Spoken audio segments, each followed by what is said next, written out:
या महामानवांची, महावीरांची, महान सुपुत्रांची, महान संतांची विचार या समाजापर्यंत पोहोचवण्याचं काम आपल्या सगळ्यांचं आहे. आतापर्यंत ते आपण काम करत आलो आहे. पण नेमकं काय होतं आहे की ग्रामीण भाषेत सांगायचं म्हटलं तर आपण दौंडी द्यायला आणि त्यांनी दारू लावायला एकच वेळ येते. त्यामुळे आता आपण अशा पद्धतीची दौंडी देत जायचं की ती दौंडी त्यांच्या कानावर पडतात त्यांनी दारू उघडली पाहिजे. आणि विशेषतः बहुजन समाजातल्या माझ्या तरुण युवकांनी त्यामध्ये सहभागी झालं पाहिजे. त्याचं कारण असं आहे की आपल्याला फार मोठी प्रेरणा या महामानवांपासून, महावीरांपासून मिळाली आहे. आज जो आपण एकसंघपणे समाज पाहतोय ही सगळ्या महामानवांची, महान वारकरी संतांची एक अतिशय फार मोठी कृपा आपल्यावर आहे. नुसतं डोळ्यापुढं तुम्ही कल्पना करून बघा की हे महामानव आणि महान संत जर निर्माणच झाले नसते तर आज मितीला समाजामध्ये काय घडलं असतं. पण आज हा समाज सर्व जातीचा एकसंघपणे ठेवण्यामध्ये फार मोठं योगदान आहे ते महामानवांचं आणि महान संतांचं. आणि आवर्जून असा उल्लेख करावासा वाटतोय की या संपूर्ण भारतवर्षामध्ये अनेक राजे होऊन गेले. पण छत्रपती शिवाजी महाराज असे एक राजे होते की त्यांचं राज्य आपल्याला हवंसं वाटत होतं अजून सुद्धा. इतर राज्यांपेक्षा आपल्याला छत्रपती शिवाजी महाराजांचं राज्य आपलं का वाटतं तर छत्रपती शिवाजी महाराजांच्या त्या संपूर्ण प्रशासनामध्ये समता, बंधुता, स्वतंत्रता, न्याय अशा पद्धतीची अतिशय चांगल्या पद्धतीची समृद्ध अशी रचना होती. अनेक इतिहासाचे दाखले आपल्याला देता येतील.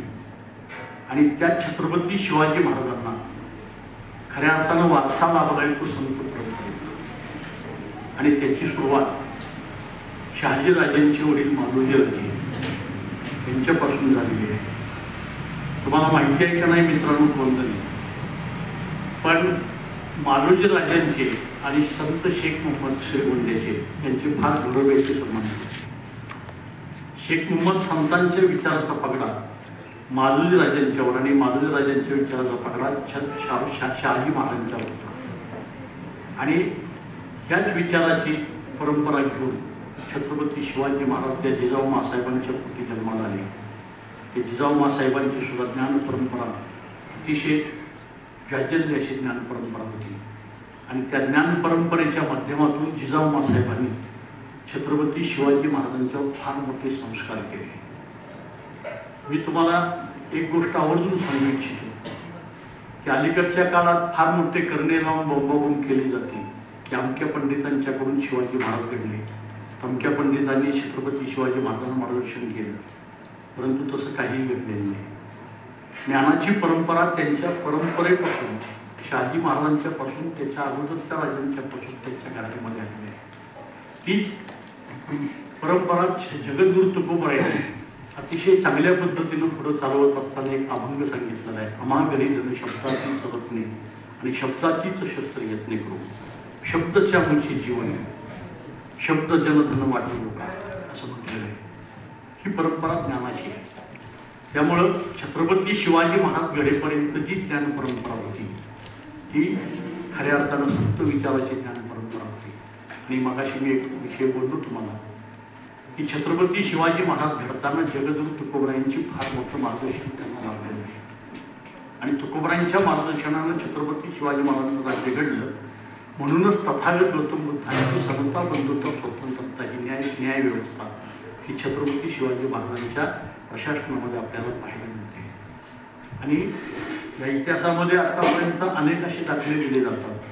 चुकीचा इतिहास आपल्याला सांगितला जातो. मी तर नेहमी सांगत असतो, रात्रीच्या एका कीर्तनामध्ये सांगितलं की अलीकडच्या काळात इतिहासाचा खून होत आहे आणि खून झालेला आहे. इतिहास फार वेगळा आहे.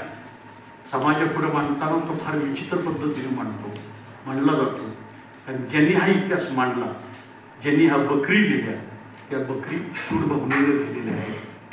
आणि त्या सूड भावनेने लिहिलेल्या बकरी अभ्यासत इतिहासकारांनी आपलं स्वतःचं मत निर्माण केलेलं आहे. ते मत त्यांचं स्वतःचं आहे. पण इतिहासाच्या अनुषंगानं बोलायचं म्हटलं तर वस्तुस्थितीचा इतिहास समाजापुढे मांडला गेला नाही. ही फार मोठी शोकांतिका आहे. आणि आज आपल्याला इतिहासाच्या विचाराच्या मंथनाच्या माध्यमातून जर विचार केला तर आज आपण महाराष्ट्रीयपणा का आपल्याकडे निर्माण झालेला आहे, या समाजापर्यंत खरा संदेश पोहोचवला गेला नाही, किंबहुना तशी व्यवस्था केली गेली आणि त्यामध्ये ज्यांना अधिकार होता अध्यापनाचा आणि अध्ययनाचा त्यांनी फार मोठा घोटाळा करून ठेवलेला आहे. ती काही सांगायची गरज नाही, प्रवृत्ती उघड होत चाललेली आहे.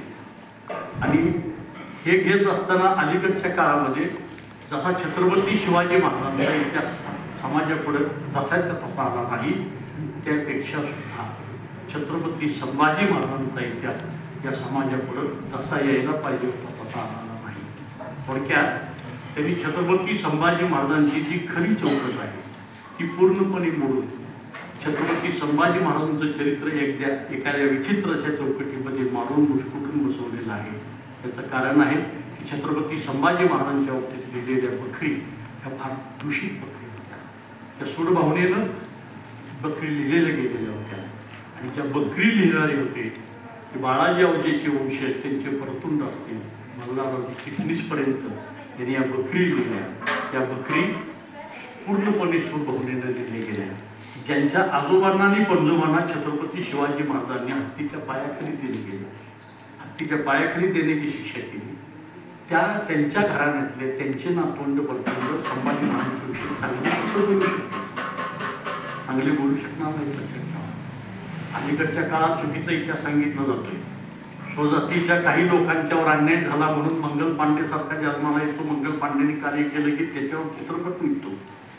संभाजी महाराजांच्यावर चित्रपट निघताना, संभाजी महाराजांच्या पुढे येताना यांच्या लेखण्या काही गळून पडतात का नाही असा प्रश्न निर्माण होतो. लक्षात ठेवा, अलीकडच्या काळात एक छावा सिनेमा आलेला आहे, त्यामध्ये बरंचसं दुखवलं गेलेलं आहे. छत्रपती संभाजी महाराजांचा इतिहास खरा जर तुम्हाला सांगता असेल तर छत्रपती संभाजी महाराजांचा इतिहास जेवढा आपल्या बखरीकरांनी लिहिलेला आहे त्याच्यापेक्षा चांगल्या पद्धतीनं परदेशातल्या त्यावेळेच्या आपलेल्या वकिलांनी लिहिलेला आहे आणि तो खरा इतिहास आपल्याला प्राप्त होतो. तुम्हाला एक गोष्ट माहिती आहे का नाही समजा, माझ्या एका प्रश्नाचं उत्तर द्या. छत्रपती संभाजी महाराज इंग्रजी बोलत होते का? ते कुणामुळे बोलू लागले? जर बोलत असतील तर ते कुणामुळे बोलू लागले? छत्रपती शिवाजी महाराजांच्या स्वराज्याभिषेकाला हेनरी ऑक्सिडेंट नावाचा एक वकील होता आणि त्या वकिलाबरोबर चर्चा करताना माझ्या छत्रपती संभाजी महाराजांनी इंग्रजी भाषेत चर्चा केली आणि त्यावेळेला त्या हेनरी ऑक्सिडेंट नाव घेऊन ठेवा, हेनरी ऑक्सिडेंट नावाचा वकील आहे, त्या वकिलानं हे संपूर्ण वर्णन त्यांच्या स्वतःच्या चरित्रामध्ये लिहून ठेवलेलं आहे की मी स्वराज्याभिषेकाचा साक्षीदार आहे आणि त्यांचे चिरंजीव छत्रपती संभाजी महाराज हे माझ्याशी इंग्रजी बोललेले होते. म्हणजे संभाजी महाराज त्या काळात इंग्रजी बोलत होते म्हणजे ते किती फॉरवर्ड विचार, ते कशा पद्धतीचे होते. त्या छत्रपती संभाजी महाराजांच्या विषयी बोलताना अनेक इतिहासकारांनी त्यांच्या संपूर्ण असलेल्या इमेजला तारातून ते मारून उचलून एक विचित्र पद्धतीने बसवले. मित्रांनो, आपल्या पुढे एक येत आहे की छत्रपती संभाजी महाराज श्रीलंकन होते, छत्रपती संभाजी महाराज हे व्यसनी होते, छत्रपती संभाजी महाराज विलासी होते, अशा पद्धतीचा चुकीचा इतिहास आपल्यापर्यंत आलेला आहे. आणि बहुतेक लोकांचा आतापर्यंत असाच गैरसमज होता की छत्रपती संभाजी महाराज एक विलासी, बदपैलू, व्यसनी अशा पद्धतीचे होते. मला एक सांगा मित्रांनो, जर छत्रपती संभाजी महाराज जर विलासी असते, छत्रपती संभाजी महाराज जर व्यसनी होते तर त्यांनी 4 ग्रंथ लिहिले, त्यामधला एक ग्रंथ संस्कृत भाषेत नाही, त्याचं नाव आहे बुधभूषण. एक संस्कृतमधला ग्रंथ लिहिलेला आहे आणि त्या ग्रंथातली त्यावेळची दंड लिहिली छत्रपती संभाजी महाराजांनी आपल्या प्रशासन व्यवस्थेमध्ये आणण्याचा प्रयत्न केला.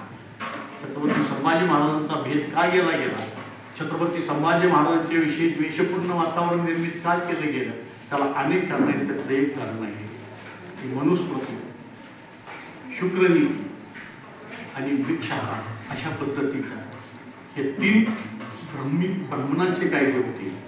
ते कायदे त्यांनी मोडीत काढले आणि त्या कायद्याच्या ऐवजी छत्रपती संभाजी महाराजांनी बुधभूषणमध्ये ज्या दंडनीतीचा उल्लेख केलेला आहे ती दंडनीती आचरणात आणून प्रशासनामध्ये आणण्याचा प्रयत्न केला गेला. छत्रपती संभाजी महाराजांचा द्वेष करण्यामागचं हे मूळ कारण लक्षात ठेवा. हे सांगितलं जात नाही हे लपवलं जातं. आम्हाला चुकीचा इतिहास सांगितला जातो. आमच्या बहुजनांच्या पोरांच्या डोक्यात चुकीचा इतिहास उतरून त्यांना भरकटवलं जातं. पण संभाजी महाराज कसे होते याचा जर आपण पूर्ण अभ्यास केला तर आज हा उपक्रम आहे तो यासाठी आहे की छत्रपती संभाजी महाराज होते कसे आणि छत्रपती संभाजी महाराज सांगितले गेले कसे. आज याचं पूर्णपणे विवेक बुद्धीनं विचार करणं गरजेचं आहे मित्रांनो. आपल्या सगळ्या असलेल्या तरुण मित्रांना एकत्र करून तुम्हाला हे सांगावं लागेल की छत्रपती संभाजीराजे हे एक विद्वान होते. संभाजीराजे एक प्रतिभावंत होते. संभाजीराजे एक प्रतिभाशाली राजे होते आणि संभाजीराजे खऱ्या अर्थानं या देशाचे या धर्माचे संरक्षक होते. धर्माचे म्हणजे कुठल्या? छत्रपती संभाजी महाराजांच्या नावानं धर्माच्या आपूच्या गोळ्या दिल्या जात आहेत. छत्रपती शिवाजी महाराजांच्या नावानं धर्म नावाच्या आपूच्या गोळ्या दिल्या जात आहेत. वारकरी संप्रदायाच्या लोकांना सुद्धा धर्माच्या गोळीच्या नावानं अगदी त्यामध्ये हुसकावून लावण्याचा प्रयत्न केला जातोय. त्यांना आपलंसं करण्याचा प्रयत्न केला जातोय. मी कीर्तनामध्ये जाहीर आव्हान करत असतो. आजही मी आव्हान करतोय. जगद्गुरु तुकोबरायांची गाथा वाचा, माझ्या ज्ञानोबरायांची ज्ञानेश्वरी वाचा, माझ्या नामदेवरायांची गाथा वाचा, माझ्या नाथांचा भागवत वाचा. त्यात जर हिंदू शब्द असेल हिंदू तर मी उभ्या आयुष्यात परमार्थ करणार नाही, मी कीर्तन करणार नाही. माझा भाग यांना कुठला धर्म अभिप्रेत होता? त्यांना मानवता धर्म अभिप्रेत होता. लक्षात घ्या. सगळ्या वारकरी संतांना एकच धर्म अभिप्रेत होता, तो म्हणजे मानवता धर्म अभिप्रेत होता. या मानवता धर्माचं रक्षण करण्यासाठी जिजाऊ साहेबांनी शिवाजी महाराजांना घडवलं आणि या मानवता धर्माच्या संरक्षणासाठी छत्रपती संभाजी महाराजांना बाण मिळालं ते माझ्या राजमाता जिजाऊ साहेबांना. जिजाऊ साहेब एक थोर राष्ट्रमाता का म्हटल्या जातात की त्यांनी 2-2 छत्रपती घडवले आणि ते छत्रपती संभाजी महाराज जिजाऊ मासाहेबांच्या संस्काराखाली वाढत असतील तर ते बदलपेरू असतील. थोरातांची कमळा नावाचा सिनेमा केला, कानेटकरांना नावासारखे ग्रस्त त्यांच्यावर सिनेमा करतात, गडकरी हे सगळे एकत्र येतात. थोरातांची कमळ्याची समाधी दाखवली जाते. कोणाची समाधी आहे ती?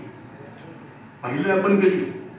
काय त्या थोरातांच्या कमळ्यांचा संभाजी महाराजांचा संबंध आहे? या काळीमाचा संबंध आहे. लक्षात ठेवा, काळीमाचा संबंध आहे.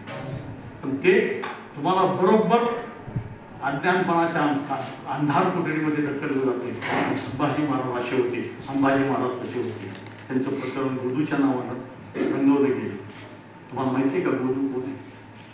श्रीनिवास वाडकर नावाचे सद्ग्रस्त होते, शिवाजी महाराजांच्याच चाकरी होते आणि त्यांचे वडील त्र्यंबकराव वाडकर नावाचे त्यांचे वडील होते आणि ही त्या निवासरावांची मूळ बायको आणि या त्र्यंबकरावची सून गोदू. लक्षात ठेवा.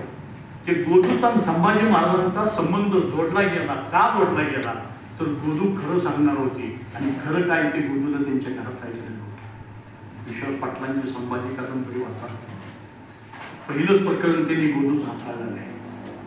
की गोदू बालकाईनं कान लावून ऐकत होते. त्यावेळेला एक दुसऱ्या राज्यातला एक मनुष्य आलेला होता. छत्रपती शिवाजी महाराजांच्या राज्यावर काम करायचे. छत्रपती शिवाजी महाराजांना संपूर्ण नेस्तनाबूत करायचं आणि ठार मारण्याचा कट केलेला होता. पण ती गोदू शिवाजी महाराजांची पूजक होती. शिवाजी महाराजांच्यावर असा प्रसंग येणार आहे म्हटल्यानंतर तिला कळवू लागेल. शिवाजी महाराजांच्यावर फार मोठं त्यांचं प्रेम होतं. गोदूचं अक्षरशः दैवत म्हणून छत्रपती शिवाजी महाराजांना पूजत होते. तर तिनं ते ऐकलं आणि ऐकल्यानंतर तिच्या लक्षात आलं की आपले राजे आपण श्रद्धास्थान धोक्यात आहे. रात्रीची पडू सुटली. पाखऱ्या नावाच्या घोड्यावर तिने टांग मारली आणि पाखऱ्या नावाच्या घोड्यावरनं ती रायगडाच्या पायथ्याला गेली. रात्रीच्या अंधारात वर चढली. तिथं ते द्वारपाल त्यांना आत घेत नव्हते. कुठल्याही परिस्थितीत आम्ही आत येऊन देणार नाही. शिवाजी महाराजचा शिरस्थ आहे. सूर्यास्तापासून सूर्योदयापर्यंत आम्ही कोणाला आत येऊन देत नाही. हे जेव्हा ऐकलं त्यावेळेला पाणी पडण्याचं एवढंसं तिथं एक हे होतं. पाणी पडताना पाणी पडण्यात त्याला काय म्हणतात, पोटल होल होतं. त्या होलमध्ये तिनं स्वतःचं शरीर कोंबलं. कसं तरी ओरबडत तिचं शरीर तिनं बाजूला बाहेर काढलं आणि ते आत प्रवेश करून गेलं. तिला काय कळालं होतं की छत्रपती शिवाजी महाराजांच्या त्यावेळेला तोफखान्यातून रंग उडवायची पद्धत होती. रंगपंचमीच्या सणाच्या दिवशी. पण त्यावेळेला रंगाच्या ऐवजी त्या तोफखान्यामध्ये दारू भरलेली होती, दारूने गोळे भरलेले होते आणि त्यामुळे त्या स्फोट होणार होता आणि शिवाजी महाराज जागेवर ठार होणार होते. अशा पद्धतीचा कट तिच्या लक्षात आल्यानंतर तेवढं एवढं मोठं तिनं धारिष्ट्य केलेलं होतं आणि ती आपलं कट कारस्थान उघडं पाडती म्हणून ते त्र्यंबकराव वाडकर आणि निवासराव गडावर उभं राहिले आणि ते नेमके योगायोगानं अण्णाजी दत्त नावाचे एक चित्र स्मरण होते त्यांचे शाहू लक्षात घ्या. अण्णाजी दत्तच्या विषारी जिव्हाळा छत्रपती संभाजी महाराजांच्याकडे बघतच होत्या. ती वेळच बघत होती कारण अण्णाजी दत्तांचा सगळा भ्रष्टाचार छत्रपती संभाजी महाराजांनी बाहेर काढला होता. त्यावेळेस अण्णाजी दत्तांच्या मनामध्ये छत्रपती संभाजी महाराजांच्याबद्दल आकर्ष होता, युवराजांच्या बद्दल आकर्ष आहे आणि नेमके आता युवराज एका त्या प्रसंगामध्ये सापडले म्हणून त्यांनी बरोबर संधी साधली आणि स्वतःच्या शाहरूंना त्यांच्या मुलाला घेऊन ते शिवाजी महाराजांच्या दरबारात गेले. त्यावेळेस छत्रपती शिवाजी महाराजांनी सांगितलं, शिवाजी महाराज युवराज गडाखाली उतरत असतात, या गोदूबरोबर विवाहित असलेली गोदू हिच्याबरोबर त्यांचे प्रेम संबंध आहे आणि आज सुद्धा गोदूला त्यांनी पळवून आणलेला आहे. त्यावेळेला संभाजी महाराजांनी त्या गोदूकडे पाहिलं, तिची अवस्था पाहिल्यानंतर तिने सांगितलं होती, युवराज मला एक मला महत्वाची गोष्ट सांगायची. संभाजी महाराजांनी एका मातृसत्ताक शाक्त परंपरेच्या समर्थनार्थ असलेल्या जिजाऊ साहेबांच्या आया आणि असलेल्या त्या येसूबाईच्या घराण्याची संपर्क असलेले संभाजी महाराज सांगा मला तुम्ही, त्यांनी ती येसूबाईच्या ताब्यात त्या गोदूला दिलेली होती. येसूबाईनं तिला त्या महालामध्ये बसवून ठेवलेलं होतं. त्यावेळेला या सगळ्यांनी सांगितलं दरबारात तिला पेश करा. दरबारामध्ये आकांत तांडव करून सांगितलं युवराजांना पळवून, युवराजांनी गोदूला पळवून आणलेलं आहे. त्यावेळेला ती गोदू गडावर आहे पाहिल्यानंतर शिवाजी महाराजांच्या मनामध्ये सुद्धा थोडीशी त्यांची शंका निर्माण झाली, पण तरी सुद्धा ते म्हटले हे रक्त माझं आहे, शिंगूबाण माझा आहे, माझे युवराज असे करू शकणार नाहीत अशी त्यांना खात्री होती. आणि मग याचा न्यायनिवाडा करण्यासाठी त्यांनी सोयराबाईची निवड केली. की सोयराबाई ही छत्रपती संभाजी महाराजांची सावत्रबाई आहे आणि सावत्रबाई असल्यामुळं त्यांच्या मनाबद्दल त्यांच्या संभाजी महाराजांच्याबद्दल त्यांच्या मनामध्ये द्वेष आहे आणि ती योग्य पद्धतीने न्यायनिवाडा करतील. त्यावेळेला त्या निवाड्यामध्ये सोयराबाईने सुद्धा अहवाल सादर केलेला होता की शंभूराजे हेतकींचे सुद्धा गुन्हेगार नाही. आणि मग त्यावेळेला छत्रपती संभाजी महाराजांनी युवराजांनी आपल्या आबासाहेबांना एक प्रश्न विचारलेला होता दरबारामध्ये, आबा तुम्ही यांच्यावर विश्वास ठेवत असाल, मी खाली गेलो कधी, या गोदलावर आणलं कधी, तुमचा शिरस्ता आहे ना की सूर्योदयापासून सूर्यास्तापासून सूर्योदयापर्यंत दरवाजा उघडला जाणार नाही, हा तुमचा शिरस्ता माझ्या जाण्या येण्यामुळं कुठल्या द्वारपालानं उघडला तेवढा विचार केला. शिवाजी महाराजांना मान खाली घालायला लागली होती. शंभूराजांनी योग्य उत्तर दिलेलं होतं. ज्यावेळेला अण्णाजी दत्तांची चोरी पकडली गेली संभाजी महाराजांच्याकडून, त्यावेळेपासून अण्णाजी दत्तांनी फार मोठा त्यांचा द्वेष करायला सुरुवात केली होती. आणि हा द्वेष संभाजी महाराजांचा करत करत करत तो इतका पराकोटीला गेलेला होता की अनेक कटकारस्थानं केली गेली आणि छत्रपती शिवाजी महाराजांच्यावर सुद्धा आणि संभाजी महाराजांच्यावर सुद्धा विषप्रयोग केले गेले होते. हा दुर्दैवी इतिहास आहे आणि हा खरा इतिहास आहे. समाजाला सांगितलं जात नाही, समाजापुढे आणला जात नाही. मी फक्त डॉक्टर वसंत पुरके नावाचे एक शिक्षण मंत्री होऊन गेले, त्यांना धन्यवाद देतो की त्यांनी खरा संभाजी महाराजांचा इतिहास शालेय शिक्षणामध्ये आणण्याचा एक फार मोठा इतिहास घडवलेला आहे. डॉक्टर वसंतराव पुरके खरं तर अशा पद्धतीचे मंत्री या समाजामध्ये आता निर्माण झाले पाहिजे. महाराष्ट्राच्या मंत्रिपदावर असे मंत्री असले पाहिजेत की जे खऱ्या अर्थानं महामानवांना आणि महान संतांना न्याय देऊ शकतात. हा दुर्दैवानं ते दिसत नाही. अण्णाजी दत्तांनी जशा पद्धतीने गोदोशी प्रकरणाशी संबंध जोडला तसा हंसाच्या प्रकरणाशी, तसा तुळसाबाईच्या त्यांच्याशी प्रकरणाशी हात जोडला. मला सांगा तुम्ही, छत्रपती संभाजी महाराज बदल फिरलो असते तर संभाजी महाराज विषय गंमत असते. संभाजी महाराज जर अशा पद्धतीचे चुकीच्या आचरणाचे जर असते ना तर अवघ्या आयुष्यामध्ये फक्त त्यांनी येसूबाईंच्यावर प्रेम केले आणि त्याच येसूबाईला त्या गोदाबाईचं त्या गोदूचं पुनर्वसन करायला आज्ञा केली होती आणि त्याच निमित्तानं त्यांना येसूबाईंना त्यांनी एक पदवी बहाल केलेली होती. हा खरा इतिहास आहे मित्रांनो. संभाजी महाराजांच्या शूरतेबद्दल सुद्धा अनेक प्रश्न निर्माण केले जातात. संभाजी महाराजांच्या बुद्धिमत्तेबद्दल अनेक प्रश्न निर्माण केले जातात. पण संभाजी महाराजांचा इतिहास जर आपण पाहिला तर वयाच्या 9व्या वर्षापासून संभाजीराजे पोलीस होते. आणि त्याच वयामध्ये ज्यावेळेला आग्र्याला गेले त्यावेळेला त्या छोट्या शंभू बाळानं छत्रपती शिवाजी महाराजांना 3 दिवसात दरवाजे बाहेर काढून कसा नकाशा तो काढून दिलेला होता. कुंभाराला गाठलं होतं, त्यांनी सांगितलं तुझा आवा पेटवायचा, जो आवा पेटला तर दिवसा धूर निघावा आणि रात्रीची तिथं ज्वाला दिसावी, का त्या दिशेनं माझे बाबासाहेब बाहेर पडायचे. हे कोण करू शकतो? 9 वर्षाचा मुलगा करू शकतोय? मला सांगा तुम्ही, विषय लंपट एखादा मुलगा योद्धा असं करू शकतो? युद्ध करू शकतो? अनेक युद्ध केली तरी छत्रपती संभाजी महाराज उभ्या आयुष्यामध्ये अनेक बोलण्यासारखं आहे की ते संभाजी महाराजांचा इतिहास पूर्ण लपवला गेलाय. अनेक इतिहासाची पानं अशी आहे की ते आज आपल्यापर्यंत आलेली आहेत. आणि हा खरा इतिहास समजून घेण्यासाठी खऱ्या अर्थानं चांगल्या पद्धतीचं विचारमंथन झालं पाहिजे. आणि मग हे विचारमंथन घेऊन आपण जर गेलो तर संभाजी महाराज असे एक वीर योद्धे होते. वयाच्या 32व्या वर्षी संभाजी महाराजांचा मृत्यू झाला, त्यांना ठार मारण्यात आलं लक्षात. पण हे घडत असताना संभाजी महाराजांनी ज्या ज्या वेळेला जे युद्ध मोहीम आखल्या, कर्नाटकवर त्यांनी 2 वेळा मोहीम यशस्वी झाली. आणि मग या संभाजी महाराजांना छत्रपती शिवाजी महाराजांचा मृत्यू झालेला एक करून दिला नाही, फक्त न्याय दिला त्यांच्या सख्या मामा, त्यांच्या सावत्र मामांनी. ते म्हणजे हंबीरराव मोहिते. हंबीरराव मोहिते सेनापती पहिले झाले संभाजी महाराजांच्या सेनेचे. आणि आपल्या सख्या बहिणीच्या मुलाला गादीवर बसवण्यासाठी हंबीरराव मोहिते आपल्याला नक्की मदत करतील म्हणून अण्णाजी दत्तो, बालाजी आवजी या सगळ्या मंडळींनी, या सगळ्या श्रोतीय मंडळी, या वैदिक परंपरा मानणाऱ्या सर्व सनातन मंडळींनी त्यांच्याशी संधान मांडल्यानंतर त्यांचा कट करावा हंबीरराव मोहितेने उलट काढलं आणि सांगितलं मी निष्ठावंत शिवाजी महाराजांचा सेवक आहे, जर युवराज पदावर बसतील तर ते संभाजीराजे बसतील, माझा सख्या वाचा. आणि त्यावेळेपासून संभाजी महाराजांच्या त्या आणखी म्हणजे शौर्याला आणखी धार आली. पण कटकार असताना चालूच होत्या. मुद्दाम छत्रपती संभाजी महाराजांच्या कटकार वर्तन केलं जायचं. अकबराला हाताशी धरायचं, अकबरापर्यंत पोचायचं आणि अकबरांना पत्र द्यायचं की तुम्ही आमच्या राज्यावर चाल करा, संभाजी महाराजांना कैद करा, तुम्ही राजे व्हा, आम्ही तुमची मंडळी करू. कारण त्यांना असं वाटत होतं की मुस्लिम समाजामध्ये, इस्लाम धर्मामध्ये 2 प्रकारच्या वृत्ती आहेत. जसे भोजन समाजामध्ये उच्च आणि नीच मानलं जाते.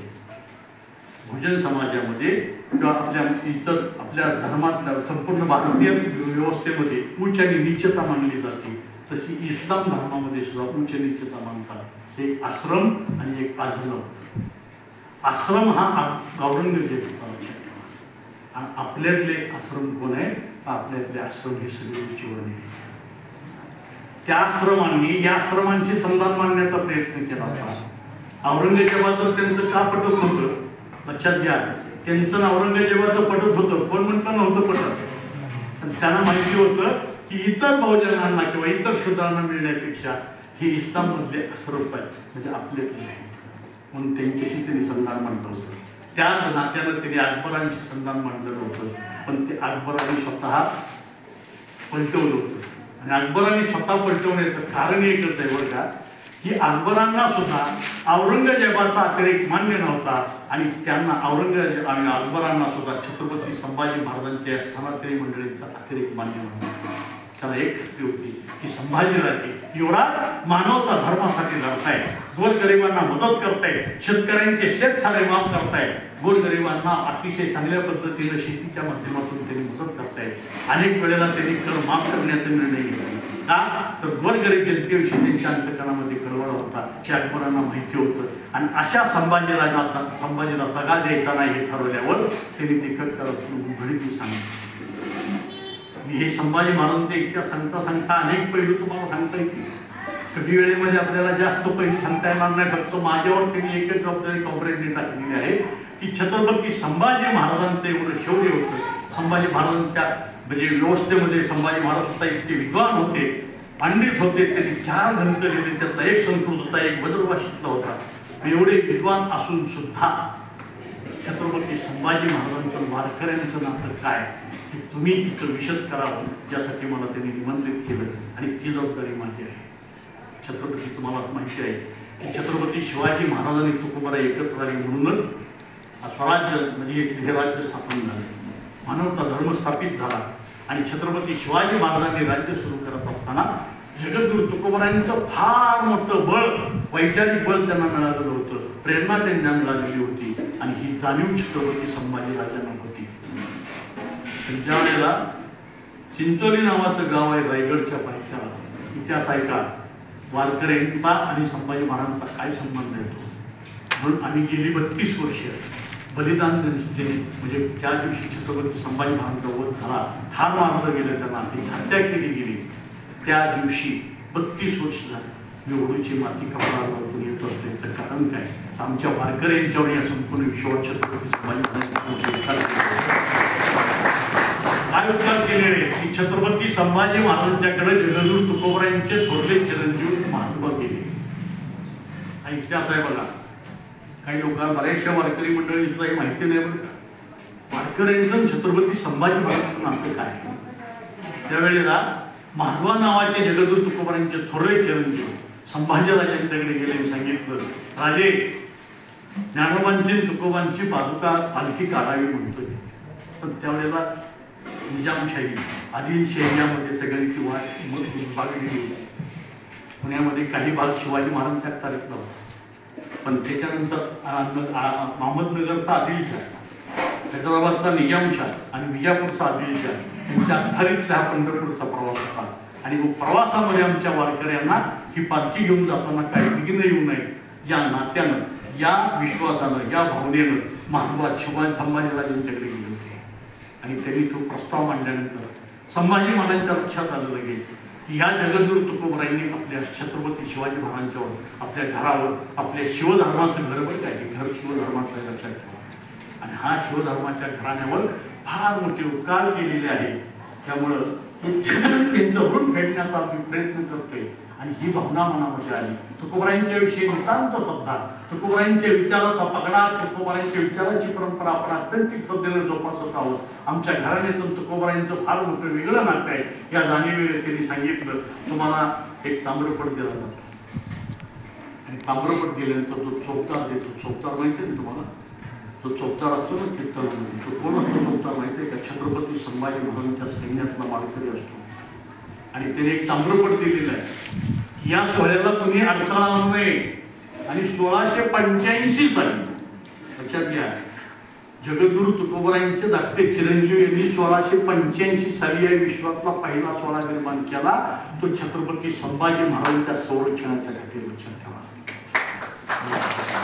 त्यामुळं ही पर्वणी जी मिळालेली आहे, ही पर्वणी ही संपूर्ण विश्वाला मोहित करणारी वारकरी परंपरेची ही सोहळ्याची पर्वणी आहे ना, ती छत्रपती संभाजी महाराजांच्या संरक्षणाखाली 1685 साली महात्मांनी त्या पादुका नारायण महाराजांच्या गळ्यामध्ये दिल्या. आणि तुमच्या माहितीसाठी किंवा तुम्ही माहिती करून घ्या, जगद्गुरु तुकोबारायांचा पालखी सोहळा ज्या दिवशी देहूतून प्रस्थान करतो, त्याच्या दुसऱ्या दिवशी ज्ञानोबारायांचा पालखी आळंदीतून प्रस्थान करत असते. एक दिवसाचा फरक आहे. तुकोबारायांचं प्रस्थान सप्तमीचं आणि ज्ञानोबारायांचं प्रस्थान अष्टमीचं. हे का, तर नारायण महाराजांनी त्या तुकोबारायांच्या पादुकाच्या गळ्यात घेतल्या. ऐका नी, नारायण महाराजांनी तुकोबारायांच्या पादुकाच्या गळ्यात घेतल्या आणि देहूवरून त्या आळंदीला, आणि आळंदीमध्ये ज्ञानोबारायांच्या पादुका आणि तुकोबारायांच्या पादुका एका पालखीत घातल्या. आणि दोन महान संतांच्या पादुका एका पालखीमध्ये घातल्यानंतर टाळकरी मंडळी, आता आपण जसं दिंडी लावून आलो ना, तशी दिंडी लावून सगळी टाळकरी मंडळी, चाफदागिरी, छत्रपती संभाजी महाराजांनी दिलेले ते ताम्रपट हे सगळे घेऊन, चाफदागिरी घेऊन, ते चौदार घेऊन, नगारे वाजवत तिथून पालखी सोहळा निघाला. त्यावेळेला लोकांनी विचारलं, म्हणजे नारायण महाराज हा पालखी सोहळा कोणाचा आहे? नारायण महाराज हा पालखी सोहळा कोणाचा आहे हो? हा नारायण महाराज हा पालखी सोहळा कोणाचा आहे हो? त्यावेळेला नारायण महाराजांना वेगवेगळं उत्तर कोणाला द्यायची गरज वाटू नये म्हणून त्यांनी तिथं भटनाला जन्म घातलेला आहे. पण नारायण महाराजांनी हा पालखी सोहळा ना, ज्ञानोबा तुकाराम, ज्ञानोबा तुकाराम, ज्ञानोबा तुकाराम, हे जे वारकरी संप्रदायाचं भजन आहे, हे ज्ञानोबा तुकारामच्या भजनाचा जन्म नारायण महाराजांनी छत्रपती संभाजी महाराजांच्या अख्याऱ्याखाली निघालेल्या पहिल्या पालखी सोहळ्यामध्ये जन्माला आलेला लक्षात ठेवा. हा फार मोठा प्रभाव आहे. संभाजी महाराजांचं आमचं अतूट नातं आहे. संभाजी महाराजांचं आपलं सगळ्यांचं अतूट असं नातं आहे. आणि छत्रपती संभाजी महाराजांसारखे शूर वीर योद्धे प्रतिभावंत पंडित महाज्ञानी जर राजे होऊन गेले नसते ना तर आज महाराष्ट्राची ज्यावेळेला छत्रपती संभाजी महाराजांचे हे सगळे ग्रंथ वाचले गेले, त्यावेळेला त्यांनी लिहिलेले ग्रंथ वाचल्यानंतर लक्षात आलं की संभाजी महाराजांच्या लेखणीतून वेदांचा सार उतरला गेलेला आहे. आणि त्यावेळेला असं म्हटलं जायचं की वेदांचा सार, वेदांचा उच्चार करण्याचा अधिकार फक्त एकाचा होता, तो म्हणजे ब्राह्मण. इतरांना तो नव्हता. पण वेद अनंत बोलला, अर्थ इतका की साधला नाही का, अनंत बोललेला आहे. वेदाने काय केलं, वेद अत्यंत कृपण झाला, तिन्ही वर्णाशी कानी लागला आणि स्त्री शूद्राशी अबोला धरला. स्त्रियांना शूद्रांना अबोला धरला. आत्ताच्या भाषेत शूद्र कोण? ब्राह्मणेतर सगळे शूद्र लक्षात ठेवा. जे क्षत्रिय आहेत ते क्षुद्र, जे वैश्य आहेत ते क्षुद्र आणि क्षुद्र आहेत ते क्षुद्र. त्यावेळेला आपल्याला अधिकार नव्हता हा लक्षात ठेवा. आणि मग तो अधिकार नसताना सुद्धा शंभू राजांच्या लिखाणातून जसं तुकोबरायांना अधिकार नसताना सुद्धा वेदाचा आशय असणारी जर त्यांच्या मुखातून जर काव्य निर्माण होत असेल तर ते शिक्षेस पात्र आहे. म्हणून रामेश्वर भट्टाने त्यांच्यावर शिक्षा बांधली होती. कोर्टामध्ये खेचलं गेलं होतं. त्यावेळेची मनुस्मृती होती. त्या मनुस्मृतीमध्ये असं म्हटलेलं आहे की फक्त फिर्याद द्यायची, त्यानेच वकीलपत्र घ्यायचं आणि जो वकील आहे त्यानेच न्याय द्यायचा. तुकोबरायांच्या काळात ती मनुस्मृती होती. तुकोबराय आरोपीच्या पिंजऱ्यात होते. फिर्याद रामेश्वर भट्टाने केलेली होती. वकील रामेश्वर भट्ट होता आणि न्यायाधीश सुद्धा रामेश्वर भट्ट होता. माझ्या तुकोबरायांना न्याय मिळाला असेल का बघा. आणि त्या परंपरेमध्ये छत्रपती संभाजी महाराज त्याच्यानंतरच्या काही काळात संभाजी महाराजांच्या मुखातून आणि लेखणीतून वेदाचा आशय असणारी वाक्य उतरवली गेली होती. आणि ती उतरली गेलेली वाक्य हा क्षुद्र आहे, हा क्षत्रिय आहे, हा मराठा आहे, हा कुणबी आहे आणि ह्यांना तो अधिकार नाही याची खीण अगोदर छत्रपती संभाजी महाराजांनी केलेलं जी काय कर्तबगारी होती तुमच्या एक माहितीसाठी सांगून जातो. छत्रपती संभाजी महाराज, छत्रपती कधी म्हटलं जातं की स्वराज्याचा स्वराज्याभिषेक झाला की त्याला छत्रपती. पण छत्रपती पदावर जायचं म्हणजे हा स्वराज्याभिषेक नाकारण्याचं कट कारस्थान त्यावेळेच्या वैदिक आणि सनातन मंडळींनी का केलं याचं उत्तर मी तुम्हाला सांगतो की त्यावेळेला मनुवादी परंपरा, वैदिक परंपरा, सूत्रीय परंपरा मानणाऱ्या सगळ्या सनातनी मंडळींना शिक्षा करण्याचा अधिकार फक्त राजालाच होता. हे मनुमध्ये सांगितलेलं आहे. जर शिवाजी राजा झाला, संभाजी राजा झाला तर तो आपल्याला शिक्षा करू शकतो. म्हणून त्यावेळेला अण्णाजी दत्त असेल, बाळाजी अवधी असतील यांना शिक्षा करण्याचा अधिकार छत्रपती म्हणून संभाजीराजांनी पूर्णपणे पार पाडलेला होता. तो मनामध्ये शर होता. वेदाचा आशय न नसणारी मुखातून आणि लेखणीतून त्यांची उतरलेली आहे. काय करायचं, त्यांना कुठंतरी गाठलं पाहिजे, त्यांना कुठंतरी काहीतरी धडा शिकवला पाहिजे, त्यांना नेस्तनाभूत केलं पाहिजे. कारण आपल्याला अपेक्षित असलेली जर व्यवस्था ही होण्याच्या विरोधात हा जर मनुष्य असेल तर याला आपण संपवलं पाहिजे अशी कूटनीती मनुवादी परंपरेने जोपासलेली होती. आणि तशाच पद्धतीने छत्रपती संभाजी महाराजांना अटक झाल्यानंतर 42 दिवस हवाल करताना शेवटी बलिदान दिनी म्हणजे अमावस्येच्या दिवशी छत्रपती संभाजी महाराजांचे हालहाल करून मारण्यात आले. ते मनुवादी परंपरेप्रमाणेच त्यांना शिक्षा दिली गेली. त्यांची जीभ काटली गेली. डोळ्यामध्ये फक्त सळ्या घातल्या गेल्या, कानामध्ये सळ्या घातल्या गेल्या. ही शिक्षा मनुवादी परंपरेप्रमाणे दिली गेलेली आहे. पण औरंगजेबासारख्या त्यावेळेच्या असलेल्या म्हणजे शहनशाह त्यावेळेला कोणीसात करून अल्लाकडे आणि मागितलं होतं कि अल्लाह, अरे संभाजी जसा पुत्र तूने हमारे सल्तनत में क्यों नहीं दिया. औरंगजेबाचं वाक्य कोणी साथ करून सांगितलं होतं. छत्रपती संभाजी महाराजांना ते धर्मबदल म्हणून म्हणत होते का? नाही. लक्षात ठेवा, ते तुम्हाला वेगळं सांगितलं जातं. तू इस्लाम धर्म स्वीकार आणि ते संभाजी महाराजांनी नाकारलं म्हणून संभाजी महाराजांचे हाल केले. हे साफ चुकीचं आहे, साफ चुकीचं आहे. औरंगजेब त्यांना फक्त 3 प्रश्न विचारत होता. तुझ्या स्वराज्याची किती मला नाही, तुझ्या स्वराज्याची संपत्ती माझ्या ताब्यात दे आणि आमच्यातला फितूर कोण कोण होता ते मला सांग. ह्या 3च गोष्टी सांगत होता. पण संभाजीराजांना हे सांगणं संयुक्तिक वाटत नव्हतं. आपल्या स्वराज्याला भविष्यात धोका मिळेल, संभाजीराजे काही सांगायला तयार नव्हते. म्हणून त्यांना हालहाल करून 42 दिवस हाल करून ज्या वेळेला 43व्या दिवशी पूर्णपणे ठार केलं त्यावेळेला महाराष्ट्रातल्या इतिहासाचा काळा कृत्य दिवस आहे. मला विचारलं जातं की संभाजी महाराज वयाच्या 32व्या वर्षी मारले गेले. मला एका कीर्तनामध्ये एका तरुणाने विचारलं होतं, सांगा तुम्ही कीर्तनामध्ये संभाजी महाराजांच्या विषयी एवढं बोलताय, पण या शूर अशा, वीर अशा, बहादूर अशा, प्रतिभावंत अशा, पंडित अशा संभाजी महाराजांना वयाच्या 32व्या वर्षी जर मारलं असेल तर अजून जर संभाजी महाराज 10 वर्ष असते तर काय झालं असतं. मी त्याला कीर्तनामध्ये सांगितलं होतं, अजून फक्त संभाजी महाराज माझे 10 वर्ष असायला पाहिजे होते. महाराष्ट्राचा नव्हे देशाचा इतिहास भूगोल बदलला असता.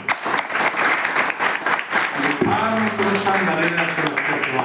आणि ते नुकसान जेवढा आपल्या हयातीमध्ये छत्रपती संभाजी महाराजांच्या पुढं त्यातला एक सप्तशतक एक नावाचा ग्रंथ आहे, तो बुद्ध परंपरेला घेऊन जगद्गुरु तुकोबारायांच्या परंपरेचा फार मोठं समर्थन करणार आहे. सप्तशतक ग्रंथ आहे संभाजी महाराजांचा चौथा ग्रंथ कुठला? सप्तशतक. त्यामध्ये तथागत गौतम बुद्धांची विचारधारा त्यांनी उद्धृत केली. अनेक पुरावे दुर्दैवानं चुकीच्या इतिहासाची पुस्तकं पुन्हा छापली जातात आणि खऱ्या इतिहासाला मात्र तिलांजली देऊन हा इतिहास आपल्या समोर आणला जात नाही. हे कारस्थान वेळेत ओळखलं पाहिजे मित्रांनो. आणि हा इतिहास समजून घेतला पाहिजे. हा इतिहास समजून नाही आपण घेतला ना तर इतिहास आपल्याला माफ करणार नाही. एक लक्षात ठेवा, नाही माफ करणार. म्हणून आज मी हे समजून घ्या, छत्रपती संभाजी महाराज कोण होते, त्यांची कार्यकर्तृत्व काय होती, त्यांनी काय नेमकं काम केलं, ते भोजनांसाठी कसे झटत होते, गोरगरिबांसाठी कसे धावून जात होते, अन्यायाच्या विरोधात पेटून उठत होते आणि गोरगरिबांना कळवळ्यानं किती मदत करत होते. असा हा राजा पुन्हा या धरणीवरती पुन्हा जन्माला येणे नाही, जन्माला येणे नाही. पण जेवढून आपण किती भेटण्याचा प्रयत्न केला तर करू शकत नाही.